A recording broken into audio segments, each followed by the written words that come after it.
नमस्कार, मैं शैलेश कुमार। मेरे YouTube मंच न्यूज़ एसआईटी में आपका बहुत बहुत स्वागत है।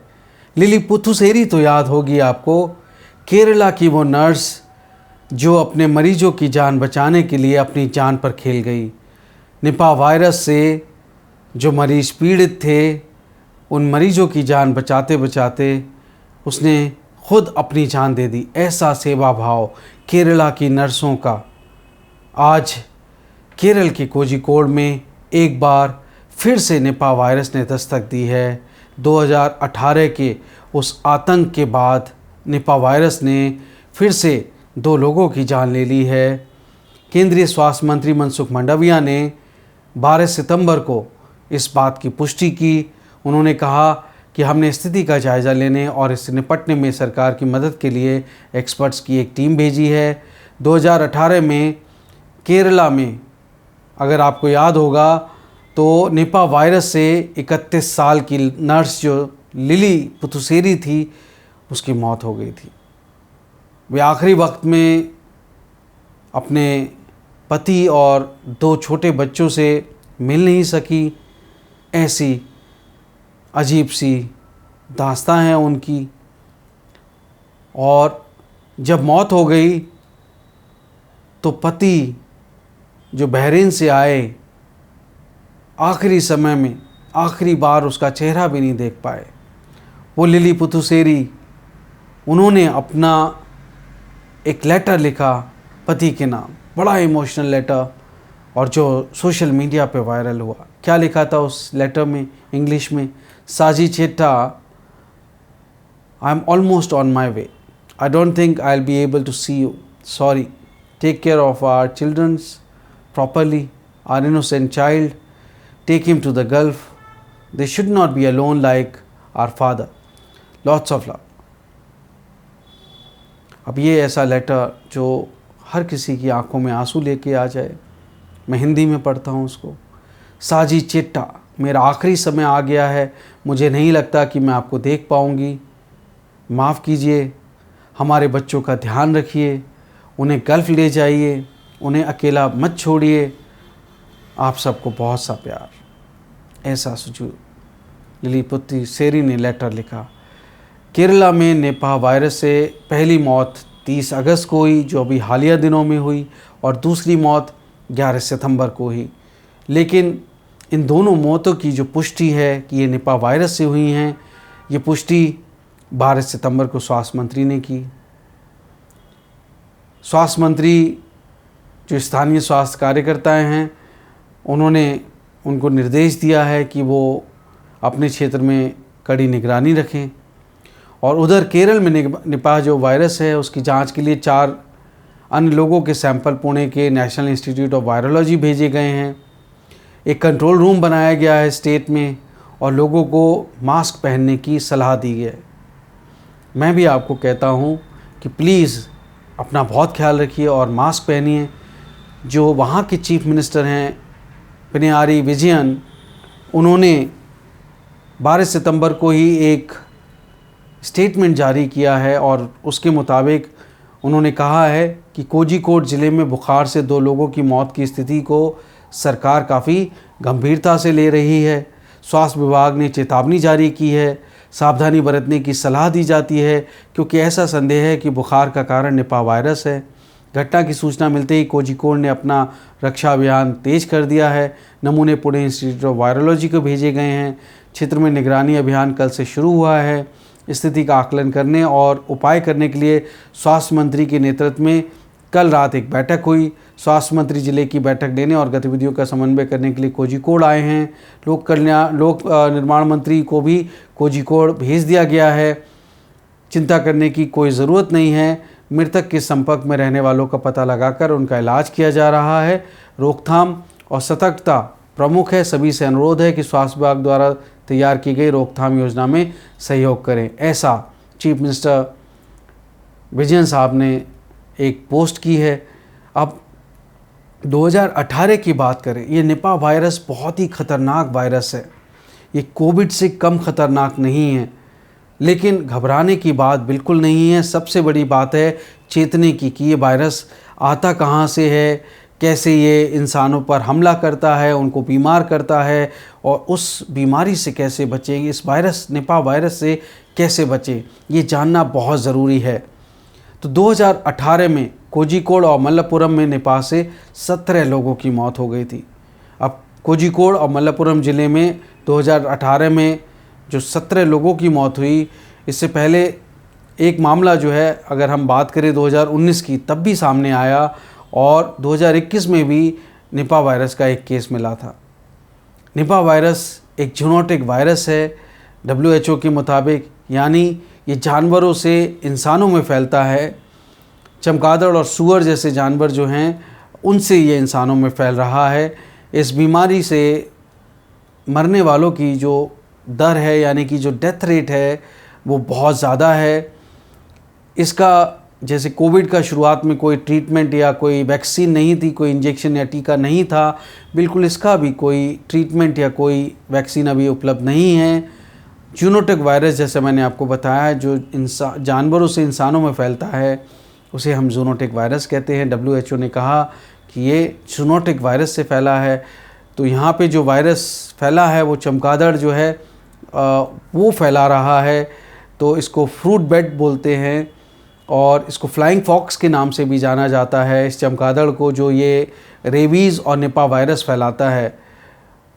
तो ये पहली बार नहीं है जब इंसानों में किसी बीमारी की वजह से चमगादड़ का नाम आया है। कोविड में भी आपने सुना, हालांकि कोविड की कहानी अलग है, क्या वो मैन मेड था या जूनोटिक था, ये तो अभी किसी को नहीं पता। तो चीन तो ये कहता रहा कि वो जूनोटिक था, WHO ने भी काफ़ी हद तक वही कहा, लेकिन पूरी दुनिया में लोग कह रहे थे कि ये चीन से आया है, हो सकता है मैन मेड हो। बहरहाल हम उसकी बात नहीं करते हैं, बात अभी यहाँ पर निपा वायरस की है, और निपा वायरस से बचाव बहुत ज़रूरी है। तो जो चमगादड़ है उसकी जो कुछ प्रजातियाँ हैं, वो रेबीज़, इबोला और निपा वायरस वो फैलाती हैं। तो एक तरह से वो कैरियर है। और ये फ्रूट बेट, जिसे मैंने आपको बताया फ्लाइंग बॉक्स के नाम से जाना जाता है, इसके अलावा ये वायरस जो है वो जो पिग्स होते हैं, सूअर, गोट्स, बकरी, घोड़े, हॉर्सेस, डॉग्स यानी कुत्ते, या फिर बिल्ली, कैट्स जैसे जानवरों में भी फैल सकता है। यह वायरस जो है किसी संक्रमित जानवर के शारीरिक तरल पदार्थ जैसे कि ब्लड हो गया, खून हो गया, जो फीसिस हैं, मल है, पेशाब है, यूरिन और सलाइवा यानी लार के संपर्क में आने से फैलता है। 25 साल पहले अगर हम निपा वायरस की ओरिजिन पे जाएं तो 25 साल पहले ये वायरस मलेशिया में मिला था। WHO के मुताबिक 1998 में एक सुंघई निपाह नाम का एक गांव है, वहाँ पर इस वायरस का पहली बार पता चला था, और इसी गांव के नाम पे इस वायरस का नाम निपाह पड़ा। और उस समय सूअर पालने वाले जो किसान थे वो इससे संक्रमित हो गए थे, इन्फेक्ट हो गए थे, और उसके बाद पता लगा कि पालतू जानवर जैसे कुत्ते, बिल्ली, बकरी, घोड़े से भी इन्फेक्शन फैल सकता है। अब उनमें भी फैल सकता है और उनसे भी फैल सकता है। तो मलेशिया में निपाह सामने आया, तो उसके बाद इस वायरस का पता फिर सिंगापुर में चला, उसके बाद 2001 में बांग्लादेश के भी कुछ केसेस आए, और उसके बाद बांग्लादेश से जो इंडियन बॉर्डर है वहाँ पे भी इस वायरस के कुछ पेशेंट्स आपको देखने को मिले। हर साल एशिया के कुछ हिस्सों में, ख़ास करके जो बांग्लादेश है हमारा और इंडिया का केरला है, यहाँ पे निपा वायरस का जो प्रकोप है वो देखने को मिलता है, वो कुछ केसेस आते हैं। अब 99 में 100 लोगों की मौत हो गई थी मलेशिया और सिंगापुर में इस वायरस की वजह से। तो Cambodia, Indonesia, Madagascar, Philippines, Thailand, यहाँ पर भी ये वायरस के केसेस सामने आए हैं। अब अगर हम सिम्टम्स की बात करें कि भाई सिम्टम्स क्या हैं, लक्षण क्या हैं, तो जो एक्सपर्ट्स हैं वो कहते हैं कि पहले तो ये जानना ज़रूरी है कि निपा वायरस सिर्फ जानवरों से ही नहीं बल्कि इंसानों से इंसानों में फैल सकता है, और जो वायरस से संक्रमित जो मरीज़ हैं उनमें वायरल फीवर आता है, जैसे सिरदर्द, उल्टी, सांस लेने में तकलीफ़, चक्कर आना, ऐसे सिम्टम्स दिखते हैं। और 4 से 15 दिनों के अंदर अगर कोई वायरस से इन्फेक्ट हो जाता है आम तौर पे, तो 4 से 14 या 15 दिनों के अंदर ये लक्षण नज़र आने शुरू हो जाते हैं। और शुरुआत में बुखार, सिर दर्द और खांसी, बाद में और फिर सांस लेने में कठिनाई होती है, थोड़ी डिफ़िकल्टी होती है, ब्रीदिंग प्रॉब्लम हो जाती है। और ये अगर मैं शुरुआती लक्षणों की जैसे मैं बात कर रहा हूँ तो वो क्या हैं, बुखार है, सिर दर्द है, सांस लेने में तकलीफ़ है, खांसी है और गला ख़राब हो जाता है, दस्त है, उल्टी है, मांसपेशी जो आपकी मसल्स हैं उनमें बहुत पेन होता है, कमज़ोरी आती है।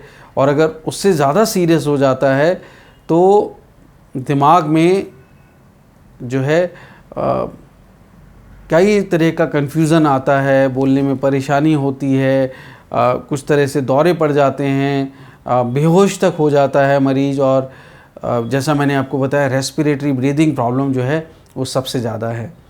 अब इंसानों के लिए क्या ये वायरस जानलेवा है, तो मैंने कहा ये बहुत ख़तरनाक वायरस है। Centre for disease control and prevention जो है उनके मुताबिक निपा वायरस के जो मामले आते हैं उनमें 40 से लेके 75% में इंसान की मौत हो जाती है। और ये जताता है कि ये बहुत ख़तरनाक वायरस है। यानी कि अगर आप बचाव नहीं कर पा रहे हैं, अगर आप उस बीमारी को मैनेज नहीं कर पा रहे हैं, तो यहाँ पे डेथ रेट मतलब डेथ टोल बहुत ज़्यादा है। अब कारण क्या है, तो सबसे पहले तो ये जो पिग्स में संपर्क में आने से लोग बीमार पड़ने लगे, और फिर जब उसको इन्वेस्टिगेट किया तो पता लगा कि ये तो जो चमगादड़ है, फ्रूट बैट है, वहाँ से वायरस जो है ये पिग्स में आया, सूअरों में आया। और अगर कोई जानवर या कोई भी संक्रमित चमगादड़ जो है वो सूअर के उस कोई भी लिक्विड होता है, जैसे मल है, खून है, पेशाब है, लार है, तो उन्हें भी वो संक्रमित कर सकता है। यानी कि मैं कहता हूँ कि जो लोग पोर्क खाते हैं, सूअर का मांस खाते हैं, उनको तो बिल्कुल बंद कर देना चाहिए, ख़ास करके उन इलाकों में जहाँ पे अभी निपा वायरस देखने को मिल रहा है, कोझिकोड या उसके आसपास के इलाके। और मैं तो कहता हूँ कि ज़रूरत नहीं अभी नॉनवेज खाने की, जब तक आप पूरी तरह से संतुष्ट ना हो जाएं कि सच में ये कोई इन्फेक्टेड नहीं हो सकता है, एकदम सेफ़ है, तो आप अपनी कॉल लें और उसके हिसाब से। हालांकि पैनिक बिल्कुल ना करें, मैं ये ज़रूर कहूँगा। अब संक्रमित जानवरों के तरल पदार्थ से कोई जैसे इन्फेक्टेड फूड आइटम्स हैं तो उससे भी फैल सकता है, और इंसानों से इंसानों में फैल सकता है। तो ये जो है इसका आपको मैंने बताया कि किस तरह से ये एक ट्रांसमिशन होता है। तो कोई खांस रहा है, छींक रहा है, तो उसको भी हो सकता है। यानी कि एक कम्युनिकेबल डिजीज़ है और ये एयरबॉर्न भी है, मतलब हवा में ही ये फैल सकता है। अब कैसे आप इसको रोकेंगे? अब कोई भी लक्षण आपको नज़र आ रहे हैं तो सबसे पहले क्या करना चाहिए? सबसे पहले डॉक्टर के पास जाना चाहिए, मिलना चाहिए, और डॉक्टर की सलाह पे, जैसे हम RT-PCR कराते थे वैसे ही कोविड में वैसे ही जो है यहाँ पे भी RT-PCR कराना चाहिए। पॉलीमरेज चेन रिएक्शन जो होता है टेस्ट, वो टेस्ट कराना चाहिए और उससे पता लग जाता है एग्जैक्टली कि ये वायरस निपा वायरस है। जैसे कोविड में RT-PCR टेस्ट से ही पता लगता था, एंटीजन टेस्ट से पूरी तरह से श्योरिटी नहीं होती थी। तो इसलिए ज़रूरी है कि आप डॉक्टर की सलाह पे RT-PCR टेस्ट करा लें अगर आपको कैसे भी लक्षण दिख रहे हैं। और इसके लिए आपको, अगर आप RT-PCR क्या कराते हैं टेस्ट, तो आपको नाक या जो गले का म्यूकस होता है वो आप दे सकते हैं, सेरेब्रो स्पाइनल फ्लूइड होता है वो दे सकते हैं, यूरिन सैंपल दे सकते हैं, ब्लड सैंपल दे सकते हैं। इस तरह से सैंपल दे के वो टेस्ट हो सकता है, जैसे कोविड में होता था अक्सर कर। और निपा वायरस का अब निदान क्या है? कोई वैक्सीन या दवा तो है नहीं, तो इसलिए बहुत ज़रूरी है कि अगर आप इसके सिम्टम्स तुरंत जैसे ही पता लगें आप उसको मैनेज करने की कोशिश करें। जैसे आप कोविड में अपने आप को स्वस्थ रखें। सबसे बड़ी बात तो यह है कि अगर आप स्वस्थ हैं तो आपका इम्यून सिस्टम किसी भी वायरस से, किसी भी बैक्टीरिया से, किसी भी एंटीजन से लड़ सकता है। तो इसके लिए क्या करना है? बहुत सारा पानी पीना है, आराम करना है, और कुछ दवाइयाँ डॉक्टर की सलाह से ले लेनी हैं, कुछ विटामिन्स या जो भी हैं। और अगर कोई आपको वॉमिट हो रहा है तो दवाएं खाने से, या आपको सांस लेने में परेशानी हो रही है तो इन्हेलर या नेबुलाइज़र का इस्तेमाल कर सकते हैं। और अगर दौरा पड़ रहा है तो फिर एंटीसीजर दवाई डॉक्टर की सलाह से ले सकते हैं। अब बचे कैसे? तो ये ज़रूरी है कि आप जिस एरिया में रह रहे हैं, अगर आप ट्रैवल कर रहे हैं और जहाँ पे ख़ास करके निपा वायरस के केसेस आ रहे हैं, तो आप इस वायरस से बचने के लिए पहले तो मास्क पहनें, साबुन और पानी से अपने हाथों को बार बार धोएं, रगड़ के 30 सेकंड तक कम से कम, जैसा हम कोविड में करते थे। और जो पिग्स हैं, सूअर हैं या चमगादड़ हैं, उनके संपर्क में आने से बचें। और अगर आपको लगता है कि कोई सूअर बीमार है, कोई पिग अगर वो इन्फेक्टेड है, तो आप बिल्कुल संपर्क में ना जाएं। और अगर जो लोग पिग फार्मिंग करते हैं उनको सैनिटाइज़ करने की ज़रूरत है, वो बहुत साफ़ सुथरा रखें। पेड़ पौधे जो वहाँ पे हैं, झाड़ियाँ हैं, उस तरफ ना जाएं। और जहाँ पे चमगादड़ आराम करते हैं या सोने जाते हैं या हाइबरनेट करते हैं, उन जगह पे तो बिल्कुल ना जाएं। और खाने पीने की जो चीज़ें हैं वो भी परहेज़ करें। और चमगादड़ के संपर्क में आके आपको लगता है कि चमगादड़ खा रहा है, फ्लाइंग फॉक्स जो है या जो फ्रूट फ्लाई है, वो अगर खा रहा है, कोई भी चीज़ फल खा रहा है और वो फल ज़मीन पे गिर गए हैं तो या झूठे हो गए हैं उसकी वजह से, तो उन फलों को बिल्कुल ना खाएं, ना छुएं, क्योंकि छूने से भी वो आ सकता है। अब कोई पेशेंट आ गया है, उसको इन्फेक्ट हो गया है, तो उसकी सलाइवा, ब्लड या कोई भी उसकी जो बॉडी फ्लूइड्स हैं उनके कांटेक्ट में आप ना आएँ।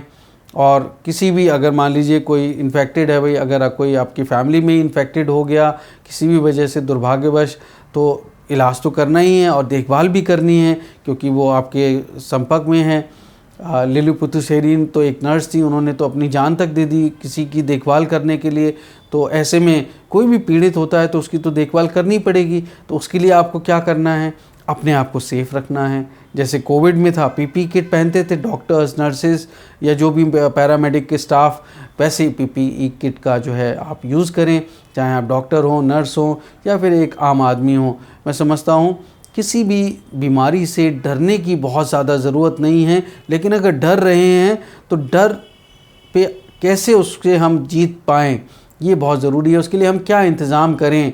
सिर्फ डरने से नहीं होगा, पैनिक करने से कुछ नहीं होगा, बल्कि अपने आप को सेफ़ रखने के लिए क्या हम साइंटिफिक तरीका अपना सकते हैं। सबसे पहले तो डॉक्टर की सलाह लें और जैसा कोविड में किया, मास्क पहने, बार बार साबुन से हाथ धोएं, इन्फेक्शन वाली जगहों से दूर रहें। अगर कोई पेशेंट है उसके पास जा रहे हैं, हॉस्पिटल विज़िट कर रहे हैं किसी और बीमारी की वजह से भी, तो भी आप वो सब सावधानियां बरतें जो कोविड में आपने बरती थी। और निपा वायरस से आप अपने आप का बचाव करें, अपने परिवार का बचाव करें। और लिली पुथुसेरी जैसी नर्सों को मैं 1000 बार सल्यूट करता हूँ, जिन्होंने अपने मरीज़ की जान बचाने के लिए अपनी ही जान दे दी। ऐसी नर्स जिनके 2 छोटे बच्चे, जिनका परिवार, जिनसे वो मिल भी नहीं पाई और उनके पति और उनके बच्चे उनको आखिरी समय में देख भी नहीं पाए, ऐसी नर्स को हज़ारों बार सल्यूट करने का मन करता है। उनको शत शत नमन। बहुत बहुत धन्यवाद। जय हिंद, वंदे मातरम।